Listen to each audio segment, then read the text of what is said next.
এক ব্যভিচারী নারী। হঠাৎ তিনি দেখতে পেলেন একটি কুকুর একটি কুয়োর চারপাশে ঘুরছে, তৃষ্ণার্ত হয়ে মাটি চাটছে। তার পিপাসা এতই তীব্র ছিল যে সে প্রায় মরতে বসেছিল। নারীটি তখন তার চটি খুলে নিজের ওড়নার সাহায্যে কুয়ো থেকে পানি তুলে কুকুরটিকে পান করালেন। এই কাজের বিনিময়ে আল্লাহ তাআলা তার সমস্ত গুনাহ মাফ করে দিলেন। এই হাদিস আমাদের একটি বড় শিক্ষা দেয়, দয়া ও ভালো কাজ কখনোই ছোট নয়।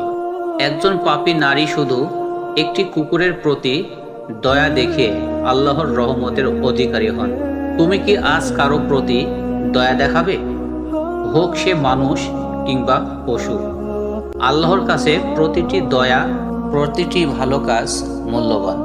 হে আল্লাহ, আমাকেও দয়ার মন বানিয়ে দাও।